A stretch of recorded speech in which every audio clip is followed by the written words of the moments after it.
मोर और परी रानी की कहानी। एक जादुई और प्रेरणादायक बाल कथा। और बहुत समय पहले की बात है। एक हरा भरा सुंदर जंगल था जहां एक मोर रहता था। उसकी पूंछ रंग बिरंगे पंखों से सजी थी और जब वह नाचता तो पूरा जंगल झूम उठता। पर उस मोर के मन में एक दुख छिपा था। उसे अपनी आवाज पसंद नहीं थी। वहीं दूसरी ओर एक पहाड़ी पर परी रानी रहती थी जो सुंदरता और जादू की देवी मानी जाती थी। वह हर महीने एक दिन धरती पर आती और सभी जीवों की बातें सुनती। एक बार मोर ने आसमान की ओर देखकर कहा, हे आकाश, मैं इतना सुंदर हूं लेकिन मेरी आवाज इतनी बेसुरी क्यों है?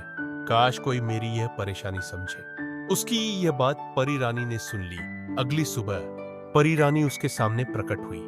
उसकी उपस्थिति से चारों ओर चांदनी फैल गई। परी ने मुस्कुराकर कहा, हे सुंदर मोर, तुम्हारी चाहत सुनी।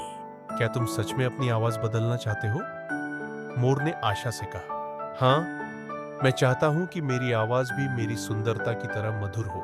परी कुछ देर सोच में पड़ी, फिर बोली, अगर मैं तुम्हें कोयल की मीठी आवाज दे दूं तो तुम्हें नया में अपने नाच और रंग बिरंगे पंख छोड़ने पड़ेंगे। क्या तुम तैयार हो?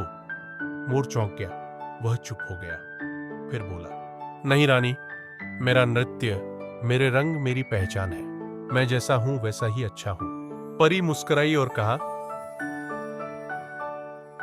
यही तो असली सुंदरता है, खुद को स्वीकारना। तुम्हारा आत्मविश्वास ही तुम्हें खास बनाता है।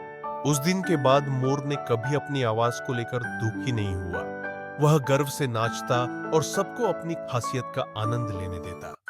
सीख, हर किसी की अपनी एक पहचान होती है।